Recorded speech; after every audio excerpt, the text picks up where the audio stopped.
नमस्कार, मैं रवीश कुमार। बहस की कमी नहीं पड़नी चाहिए। अगर बेरोजगारी और पेट्रोल के दाम को लेकर लोग ज्यादा व्हाट्सएप के लिए मीम बनाने लगे तो उन्हें नए मीम बनाने का मौका देना भी एक तरह आपदा में अवसर के समान है। लोग खुद ही इस काम में लगे हुए हैं कि मोटेरा क्रिकेट स्टेडियम का नाम नरेंद्र मोदी क्रिकेट स्टेडियम हो गया है। व्हाट्सएप यूनिवर्सिटी का यह फेवरेट टॉपिक बन चुका है कि किस नेता के नाम पर स्टेडियम से लेकर क्या क्या है।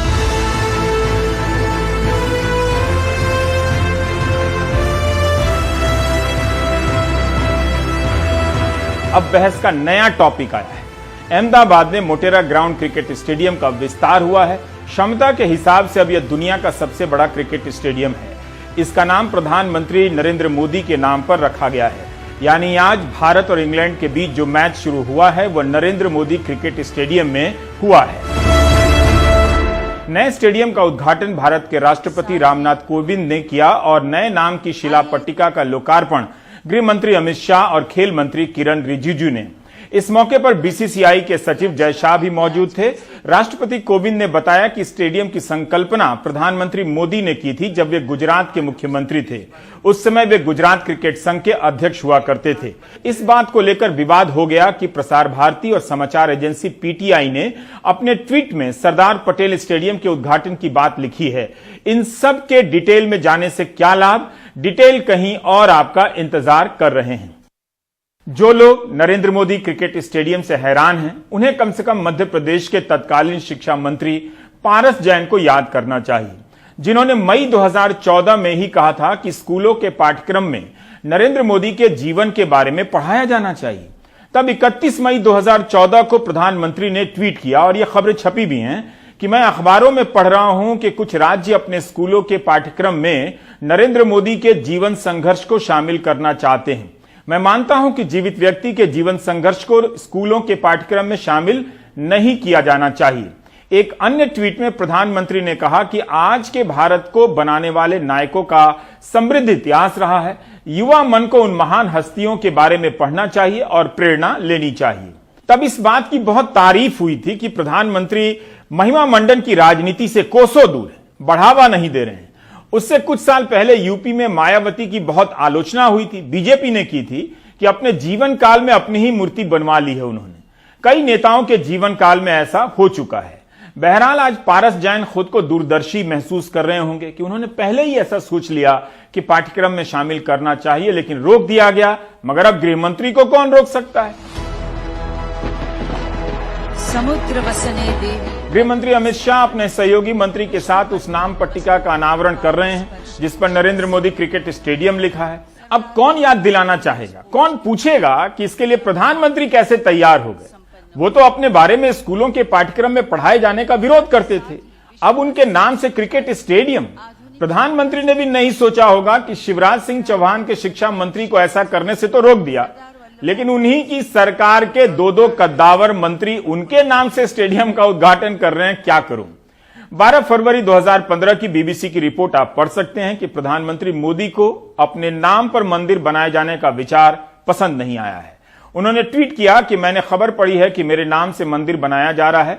मैं हतप्रभ हूं। यह भारत की महान परंपराओं के खिलाफ है। यह मंदिर गुजरात के ही एक गांव में बनने वाला था। तब मंदिर बनाने वाले जयेश पटेल ने कहा कि अब मंदिर में मोदी की जगह भारत माता की प्रतिमा होगी। प्रियंका गांधी ने सरदार पटेल के कथन को ट्वीट किया है कि इस मिट्टी में कुछ अनूठा है जो कई बाधाओं के बावजूद हमेशा महान आत्माओं का निवास रहा है। प्रियंका गांधी के बाद राहुल गांधी ने ट्वीट किया कि बहुत सुंदर, कैसे सत्य सामने आ जाता है। Narendra Modi stadium, Adani and, Reliance and, Jay Shah अध्यक्ष, हम दो हमारे दो।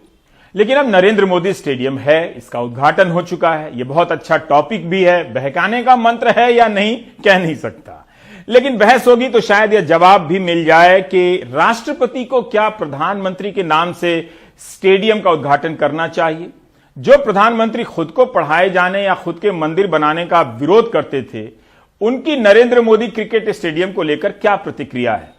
हमें अभिव्यक्ति की स्वतंत्रता पर वैसे भी बात करनी है। क्या अभिव्यक्ति की स्वतंत्रता के अधिकार को किसी भौगोलिक सीमा में बंद किया जा सकता है। भारत के संविधान के आर्टिकल 19 की व्याख्या करते हुए पटियाला हाउस कोर्ट कॉम्प्लेक्स के अतिरिक्त सत्र न्यायाधीश धर्मेंद्र राणा ने अभिव्यक्ति की स्वतंत्रता के अधिकार को भौगोलिक बंदिशों से आजाद कर दिया। भारत के भीतर भारत को लेकर, भारत के बाहर भारत को लेकर सवाल इसलिए ना उठाए जाएं कि उससे भारत की क्या छवि बनती है भीतर या बाहर, या पाकिस्तान या चीन के चैनलों में विपक्ष के नेताओं को किस तरह से दिखाया जाता है, उनके बयानों को। इन कुतर्कों को लेकर कई साल से गोदी मीडिया के स्टूडियो में बहस हो रही है।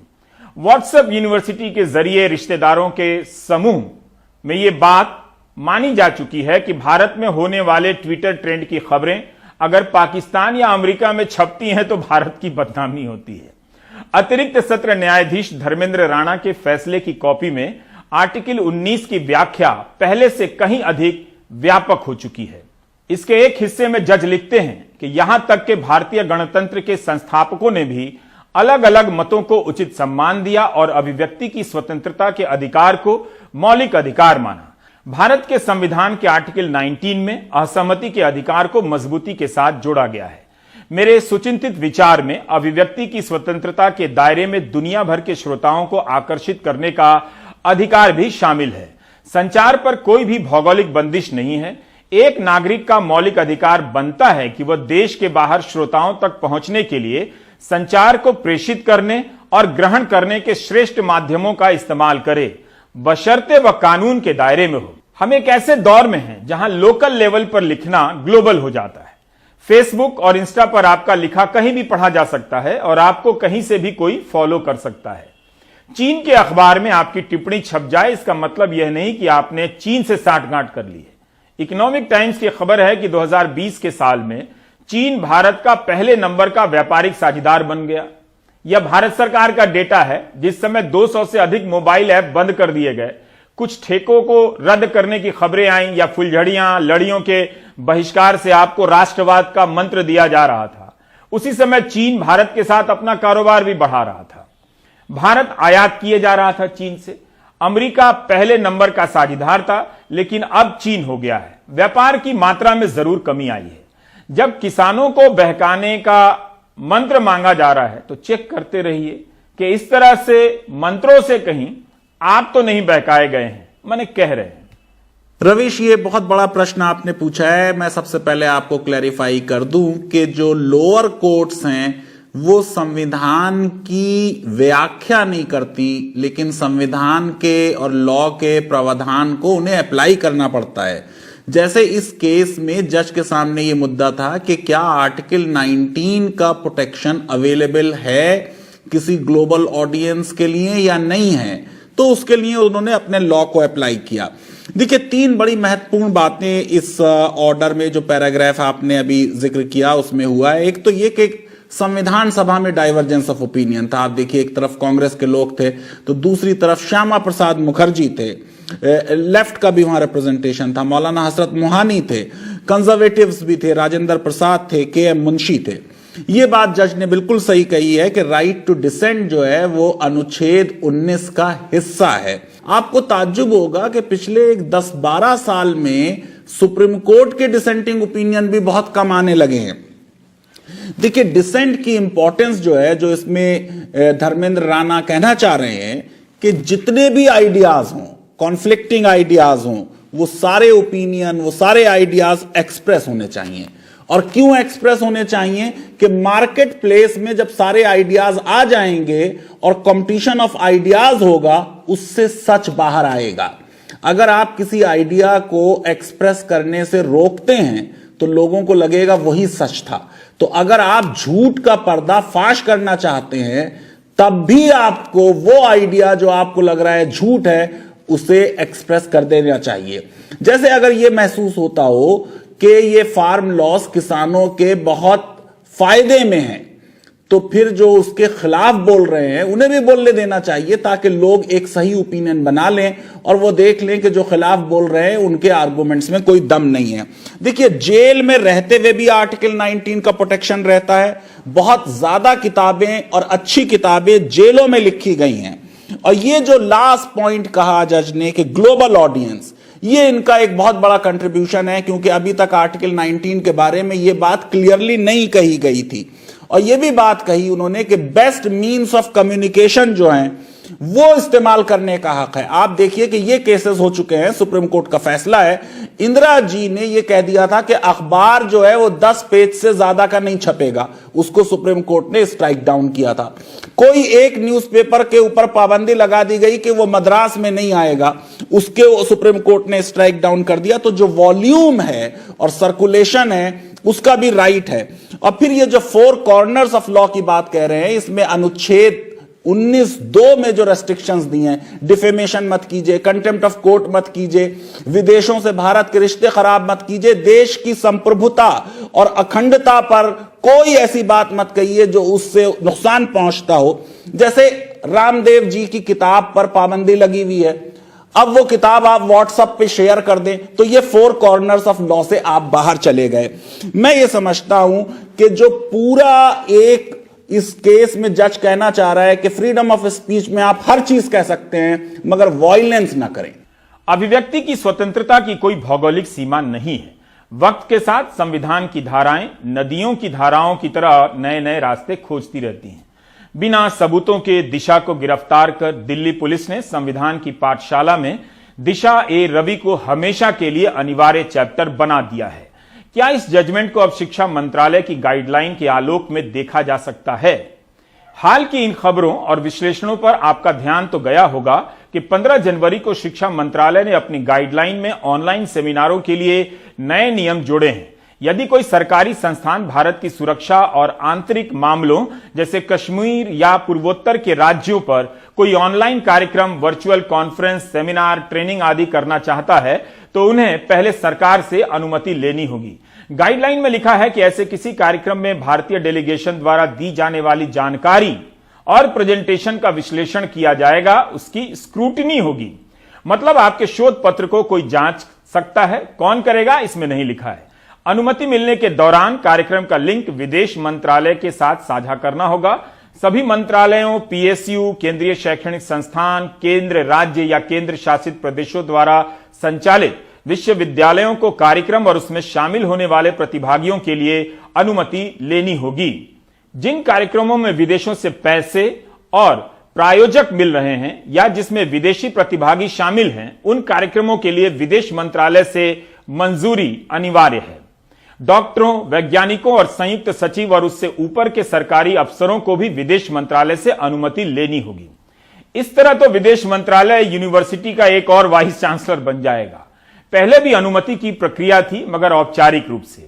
लेकिन प्रेजेंटेशन की जांच, शोध पत्र की जांच, क्या ऐसे नियम किसी लोकतांत्रिक देश की गरिमा को बढ़ाते हैं?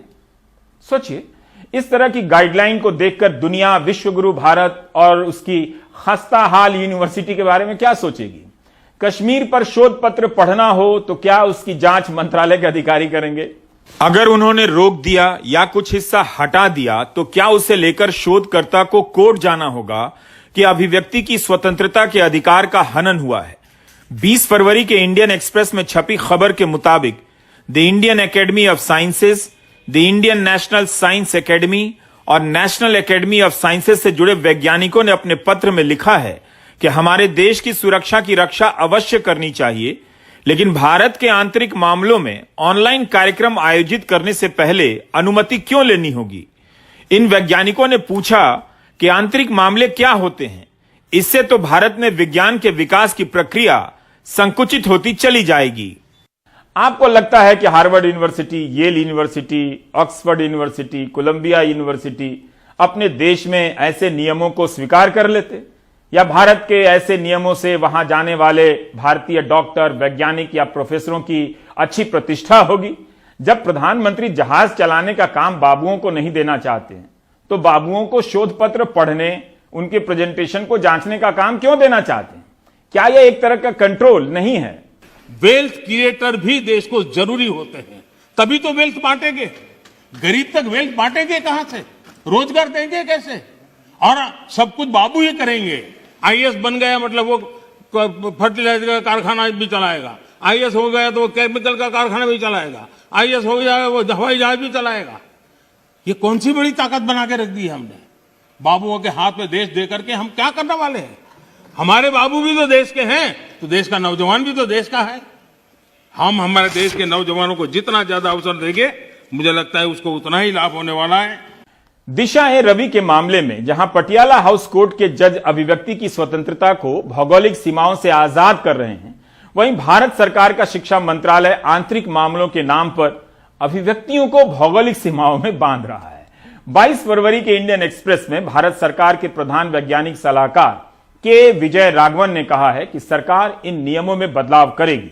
उम्मीद है इस जजमेंट को भी पढ़ लेगी। बदलाव करने से पहले जब अभिव्यक्ति की स्वतंत्रता ग्लोबल हो सकती है तो फिर अकादमिक शोध पत्र आंतरिक मामला कैसे हो सकता है।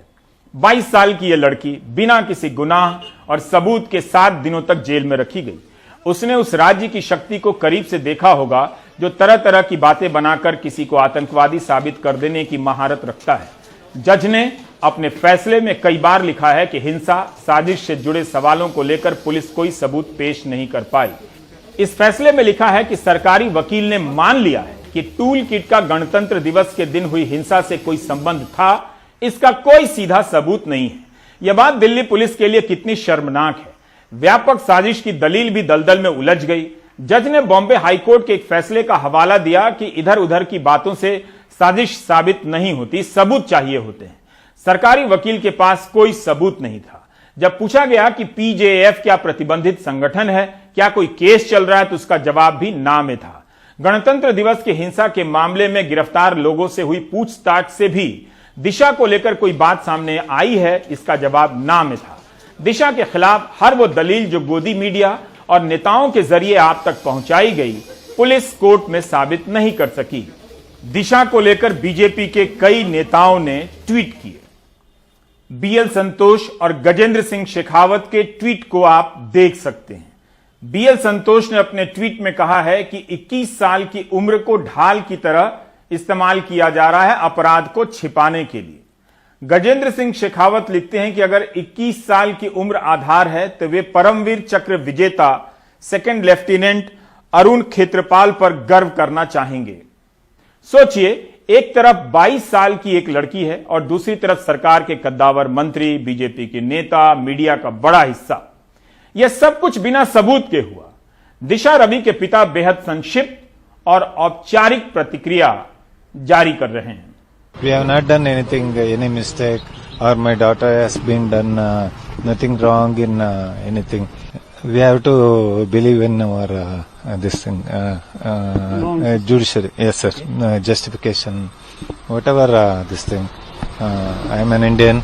We have to respect our country's rules and regulations. And you people knew the thing that we have not done any mistake, and I am very thankful. यह कोई साधारण केस नहीं था। अतिरिक्त solicitor general S V Raju police की तरफ से पैरवी कर रहे थे। उनके सामने थे दिशा के वकील सिद्धार्थ अग्रवाल। सिद्धार्थ अग्रवाल के जिरह की भी तारीफ हो रही है। सिद्धार्थ अग्रवाल ने कोर्ट में अपने मुवक्किल की तरफ से कहा था कि अगर अपराध यह है कि मैंने शांतिपूर्वक विरोध किया तो मैं दोषी हूं। यदि अपराध यह है कि मैंने इस शांतिपूर्ण विरोध के बारे में विज्ञापन दिया है तो मैं दोषी हूं। यदि यह पैमाना है तो मैं निश्चित रूप से दोषी हूं। मसलन अगर योग है और मुझे योग की जगह कुंग-फू पसंद है, क्या मैं चीनी जासूस बन जाऊंगा? यह मैं नहीं कह रहा हूं, यह उनकी एफआईआर में। एफआईआर में उनका आरोप है कि मैंने चाय और योग पर हमला किया है। क्या यह देशद्रोह का पैमाना है? मगर फैजान मुस्तफा कहते हैं कि बेल के आदेश में बातें ऐतिहासिक और संवैधानिक रूप से काफी महत्वपूर्ण है। इसके बावजूद बेल के आदेश की सीमाएं भी, जैसे मुचलकी की राशि, कम हो सकती थी। फैजान मुस्तफा का यह भी कहना है कि बेल के आदेश में इतना कुछ लिखने से बचा जाना चाहिए। उनकी यह दलील दूसरे मामलों में भी रही है। कन्हैया के बेल के मामले में भी उन्होंने कहा था, जब इस आदेश में कहा गया कन्हैया के मामले में कि जो नारे जेएनयू में लगे हैं वो एक संक्रमण की तरह हैं जिसे महामारी बन जाने से पहले ही रोक देना चाहिए। 6 महीने की बेल देते हुए कोर्ट ने कहा था कि संक्रमण फैल जाए तो दवाई देनी पड़ती है, नहीं तो गैंग्रीन हो जाता है, हाथ पैर काटना पड़ जाता है। मगर अभी कोर्ट दवाई देने का काम कर रहा है। आदेश में एंटी नेशनल शब्द का इस्तेमाल किया गया था जो भारतीय कानून में नहीं है। फैजान मुस्तफा अब भी कह रहे हैं कि बेल का ऑर्डर संक्षिप्त होना चाहिए। बेल के ऑर्डर में रवीश, मैंने बार बार कहा है, जजेस को कम से कम बोलना चाहिए। कन्हैया कुमार का भी ऑर्डर बहुत लंबा था, उसमें भी जेएनयू के टीचर्स को भी नसीहत दे दी गई। चिन्मय नंद का ऑर्डर भी बहुत लंबा था, उसमें विक्टिम के बारे में कई टिप्पणियां कर दी गई। इस बेल ऑर्डर में भी इतनी ज्यादा चीजें, सेडिशन के बारे में, फ्रीडम ऑफ स्पीच, कॉन्स्पिरेसी के बारे में कहने की जरूरत नहीं थी। मेरे हिसाब से ऑर्डर इतना होना चाहिए था कि कोई भी कस्टोडियल इंटेरोगेशन की जरूरत नहीं है, इसलिए बेल दी जा रही है। देखिए, बेल तभी डिनाई करनी चाहिए जब आपको उस आदमी की जरूरत हो इंटेरोगेशन के लिए, या आपको लगता हो कि वो आदमी विटनेसेस को इन्फ्लुएंस कर सकता है। मैं समझता हूं भीमा कोरेगांव में भी बेल देने में जो देरी हो रही है, जिसमें senior citizens, writers, activist, eminent लोग इन्वॉल्व हैं, उससे भारत की इंटरनेशनल छवि को नुकसान पहुंचा है। सफूरा जरगर के केस में मैं समझता हूं कि जो ह्यूमैनिटी का एलिमेंट था, उनकी प्रेगनेंसी का, उसको इग्नोर किया गया। वो ऑर्डर गलत हो सकता है, लेकिन धर्मेंद्र राणा को टारगेट करना यह बात बिल्कुल सही नहीं है। देखिए, कोई भी जज जो है वो भगवान नहीं है। जजमेंट का क्रिटिसिज्म होना चाहिए, जज का क्रिटिसिज्म नहीं होना चाहिए। सफूरा जरगर के केस में यूपा लगा हुआ था, उससे भी जज को कुछ डिफिकल्टी हो रही थी। यहां जज ने कहा कि कोई एविडेंस सामने नहीं है, वहां हजारों पेज की एविडेंस लाई गई। हो सकता है वो एविडेंस अब बोगस हो सकता है उस एविडेंस के बेसिस पे सफूरा जरगर को एक्विटी करे बाद में कोर्ट, लेकिन कुछ ना कुछ एविडेंस सामने थी। जैसे मैं टीचर हूं, एक कॉपी खाली है और एक कॉपी में कुछ 1.5 पेज लिख दिया तो मैं 1 नंबर दे देता हूं। अब ये जो बात कही गई कि सफूरा जरगर के केस में यह हुआ बात कि पहला जो केस था उसमें बेल दे दी गई, उसी दिन एक दूसरी एफआईआर जो थी उसमें रिमांड कर दी गई, और जो तीसरी एफआईआर में मटेरियल कलेक्ट किया गया था उसको दूसरी वाले केस में यूज किया जा रहा है। ये लीगली पॉसिबल नहीं है। तो मैं ये समझता हूं कि सफूरा जरगर के केस में खास बात यह है कि लॉ को सही से समझा नहीं गया, और इस केस में भी to be fair to Dharmendra Rana जो जज हैं, उन्होंने सफूरा से एग्री करते हुए कहा कि फ्री फ्लो ऑफ आइडियाज और डिसेंट बहुत प्रेशस हैं डेमोक्रेसी के लिए। वो डेमोक्रेसी को फ्री एक्सचेंज ऑफ आइडियाज से जो है एक शेप देते हैं, उसका एवोल्यूशन करते हैं। लेकिन यहां उन्होंने कहा था कि आर्टिकल 19 जो है वो एब्सोल्यूट नहीं है। जो दिशा रवि का केस है उसमें उन्होंने कहा यह इनवॉयलेबल है। मैं ये समझता हूं कि इस पूरे केस में वो थोड़ा कंफ्यूज हो गए जो एविडेंस उनके सामने आई। रियल मुद्दा जो था वो ये था कि जो सेक्शन 437 है सीआरपीसी का, वो साफ तौर से ये कहता है कि 16 साल से कम के बच्चों को, औरतों को, बीमारों को मजिस्ट्रेट बेल दे सकता है। और यूपा में बेल मुश्किल जरूर है लेकिन इम्पॉसिबल नहीं है। अगर जज प्राइमा फेसाई कन्विंस्ड है कि इस केस में कन्विक्शन हो जाएगा तो डिनाई कर सकता है, लेकिन मेरिट प्राइमा फेसाई लेवल पे देखी नहीं जाती, बेल की स्टेज पे मेरिट देखी नहीं जाती। इसलिए ये एक कंट्राडिक्शन है। मैं ये समझता हूं कि यूपा का सेक्शन 43 होते हुए भी सीआरपीसी का 437 अप्लाई किया जाना चाहिए था, और इस प्रोवाइजो के तहत सफूरा जरगर को भी बेल दे देनी चाहिए थी, क्योंकि जाहिर है कि सफूरा जरगर भी कोई टेररिस्ट नहीं है। और जज ने यह बात मानी कि भाई इन्होंने ब्लॉकेट करने की कोशिश की रोड पे, लेकिन वो जो एक जुमला लिख दिया उन्होंने कि अगर आपने चिंगारी लगाई है तो हवा उस चिंगारी को कहां तक ले जाती है उसे आप रोक नहीं सकते, वो मैं समझता हूं गैर जरूरी था। अंत में रवीश, मैं ये भी कहना चाहूंगा कि जो मजिस्ट्रेट का ओरिजिनल बेल ऑर्डर है सफूरा के केस में, उसमें पहली लाइन में ही लिखा है कि वो 13 वीक की प्रेग्नेंट हैं, और सरकारी वकील ने कहा कि ये इररेलेवेंट चीज है। उसके बाद जब एएसजे के सामने मैटर गया तब भी ये बात कही गई कि ये इररेलेवेंट है, लेकिन हाई कोर्ट में सरकारी वकील ने अपोज नहीं की बेल और ये कह दिया कि ह्यूमैनिटेरियन ग्राउंड पर बेल दे दी जाए। मैं ये समझता हूं ये काम सरकार को और मजिस्ट्रेट को लोअर लेवल पे भी कर देना चाहिए था। धर्मेंद्र राणा की गलती यह है कि ह्यूमैनिटेरियन कंसिडरेशंस को जितनी इंपॉर्टेंस देनी चाहिए थी और जो 437 में उनकी पावर थी औरतों को या सिक और इन्फर्म लोगों को बेल देने की, उसका इस्तेमाल नहीं किया। ये एरर ऑफ जजमेंट का केस है, न कि डेलिबरेट डिनायल ऑफ जस्टिस या बेल टू सफूरा जरगर। दिशा के मामले में एक अन्य आरोपी शांतनु मुलुक की जमानत याचिका पर आज सुनवाई होनी थी, जो 25 फरवरी को होगी। उधर नवदीप कौर की जमानत पर सुनवाई 26 को होगी। आज नहीं हो सकी क्योंकि हरियाणा सरकार नवदीप कौर की मेडिकल रिपोर्ट पेश नहीं कर सकी। कुछ चीजें बगैर टिप्पणी के भी समझी जानी चाहिए। यह याद रखते हुए कि भारत में 60% गिरफ्तारियां गैर जरूरी होती हैं, अनुचित होती हैं। सोचिए, राष्ट्रीय पुलिस कमीशन अपनी तीसरी रिपोर्ट में कहती है कि 60% गिरफ्तारियां गैर जरूरी या अनुचित हैं। इंडियन मेडिकल एसोसिएशन और दिल्ली मेडिकल एसोसिएशन क्यों एक दूसरे के सामने हो गए हैं, वो भी रामदेव को लेकर। रामदेव की दवा को लेकर, उनकी प्रेस कॉन्फ्रेंस को लेकर आईएमए ने बयान जारी किया तो डीएमए ने बयान में स्वास्थ्य मंत्री डॉक्टर हर्षवर्धन की आलोचना क्यों की? शरद की रिपोर्ट। बीते शुक्रवार को बाबा रामदेव ने कोरोना उपचार की दवा क्या लॉन्च की। जो विवाद शुरू हुआ वो खत्म होने का नाम ही नहीं ले रहा। दिल्ली मेडिकल एसोसिएशन ने इंडियन मेडिकल एसोसिएशन के खिलाफ मोर्चा खोल दिया है। इंडियन मेडिकल एसोसिएशन देश में डॉक्टरों की सबसे बड़ी संस्था है। इसी की दिल्ली इकाई है Delhi medical association. Delhi medical association के झंडा बुलंद करने का कारण ये है कि इंडियन मेडिकल एसोसिएशन ने स्वास्थ्य मंत्री डॉक्टर हर्षवर्धन पर सवाल उठाए थे और पूछा था कि उनका बाबा रामदेव की दवा लॉन्च करने के कार्यक्रम में शामिल होना कितना नैतिक था। हम लोग आईएमए के खिलाफ नहीं है, लेकिन आईएमए की इस स्टेटमेंट के खिलाफ हैं। जैसे उन्होंने बयान जारी किया, प्रेस रिलीज जारी की, जिसमें उन्होंने डॉक्टर हर्षवर्धन के बारे में काफ़ी गलत चीज़ें कही हैं। तो डॉक्टर हर्षवर्धन दिल्ली के नहीं, पूरी इंडिया के हेल्थ मिनिस्टर हैं। हेल्थ मिनिस्टर होते हुए उन्हें सारे कार्यक्रमों में जाना पड़ता है। इसका मतलब ये नहीं है कि डॉक्टर हर्षवर्धन उसको एंडोर्स कर रहे हैं या उसको यूज़ कर रहे हैं या किसी तरह यूज़ करने की बात कह रहे हैं। जवाब में इंडियन मेडिकल एसोसिएशन ने कड़े तेवर कायम रखते हुए कहा कि डीएमए का ये बयान उसके पूर्व अध्यक्ष डॉक्टर हर्षवर्धन के इनपुट के आधार पर है। आईएमए ने मांग की कि स्वास्थ्य मंत्री के लिए ये बेहतर होगा कि वो बताएं कि कोरोनिल को क्यूरेटिव मेडिसिन के तौर पर समर्थन नहीं दे रहे हैं और ना ही इस गलत दावे में हिस्सेदार हैं।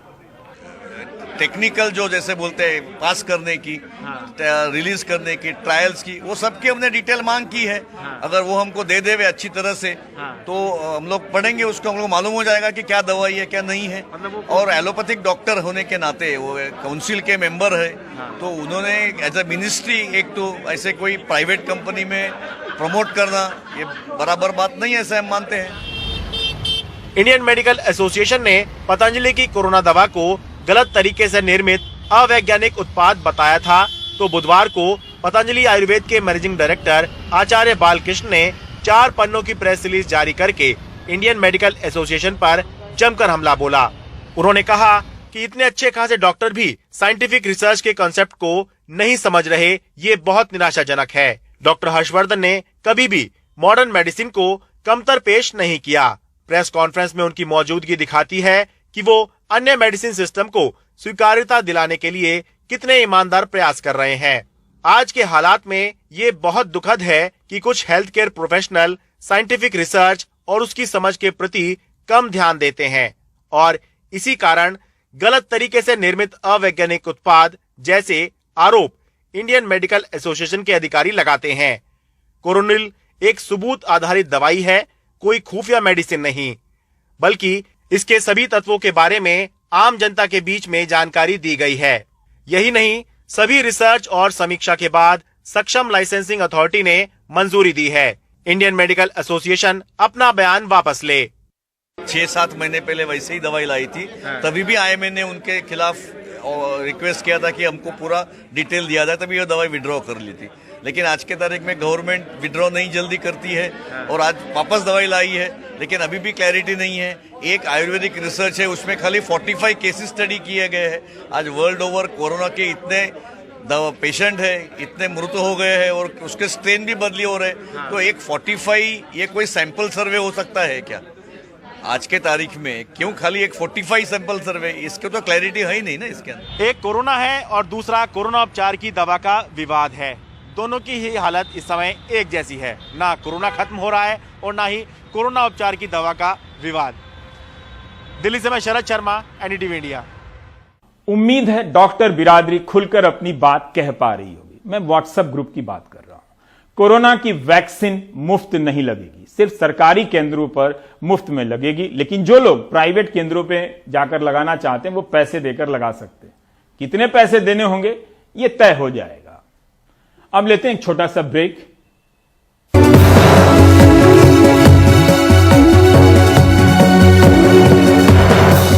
पेट्रोल डीजल के साथ साथ गैस सिलेंडर के भी दाम बढ़े हैं। उज्ज्वला योजना के दौरान जिन गरीब लोगों को गैस के सिलेंडर दिए गए थे, उन लोगों पर सिलेंडर के महंगे होने का क्या असर पड़ा है, आलोक पांडे ने ऐसे ग्रामीण परिवारों से मुलाकात की है। लखनऊ देहात की इस गैस एजेंसी पर सिलेंडर भरवाने के लिए कम ही लोग आ रहे हैं। इसकी 15 किलोमीटर की हद में 40 गांव आते हैं और तकरीबन 6,500 ग्राहक हैं।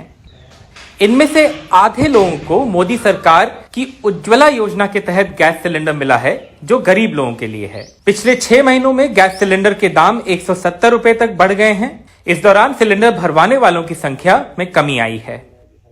इस एजेंसी पर अप्रैल 2020 में 4,059 मीट्रिक टन गैस बेची गई। इस समय कोविड की वजह से मुफ्त सिलेंडर बांटे जा रहे थे। जुलाई 2020 में 3,209 मीट्रिक टन गैस बेची गई।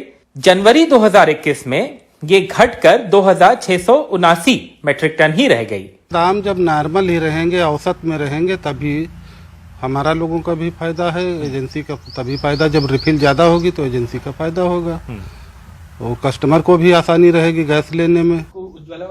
कुछ किलोमीटर दूर मुन्नूपुरवा गांव में सुमन पिछले 8 महीनों से सिलेंडर नहीं भरवा पाई हैं। उनके घर में रोज 4 लोगों के लिए 2 वक्त का खाना बनाया जाता है। खेती से उनके परिवार की कमाई तकरीबन 6,000 रुपए महीना है। उनको 2 साल पहले उज्ज्वला योजना में सिलेंडर मिला था। सरकार तो कहती है कि आपकी सुविधा के लिए दिया है तो सिलेंडर। इतनी महंगी है तो कहाँ हम भरा पीबे, 500-600 के 800 का है तो कहाँ भरा पीबे हम। जैसे 500 का हो तो भले ही भरा ली, अब कोशिश तो करे थे लेकिन भरा नहीं पाते हैं। इस समय लगभग 775-78 के आसपास गैस है और 35 रुपए सब्सिडी मिल रही है। 35 रुपए सब्सिडी, 35 रुपए 17 पैसे सब्सिडी है। अगर थोड़ी बहुत राहत सरकार की तरफ से, मतलब लगभग 6:45 और 6:30, 6:45, 6:30, 7, अगर इस रेंज में हो मतलब तो ज्यादा ठीक रहेगा जो है। पिछले साल सितंबर में लोकसभा में पेश किए गए इस डेटा से बल मिलता है, जिसमें कहा गया है कि उज्ज्वला योजना में शामिल लोगों ने 2019-20 के दौरान औसतन 3 सिलेंडर इस्तेमाल किए, यानी 4 महीने में 1 सिलेंडर। इस डेटा के सामने आने के बाद सिलेंडर की कीमत 170 रुपए बढ़ चुकी है। इस बात में शायद कोई भी शक नहीं है कि गैस सिलेंडर्स जो एक जमाने में लाइन लगा के जिनको हमें लेना पड़ता था, अब वो हर जगह पहुंच गए हैं, खासकर हमारे गांव देहात में। लेकिन शायद सरकार के सामने एक चुनौती ये जरूर है कि ज्यादा से ज्यादा लोगों तक रिफिल्स जो होते हैं सिलेंडर के वो पहुंच पाए, और वो शायद तभी होगा जब ये सिलेंडर रिफिल्स जो हैं वो कॉस्ट इफेक्टिव हो जाएंगी। लखनऊ से कैमरा पर्सन राजेश गुप्ता के साथ आलोक पांडे, NDTV इंडिया।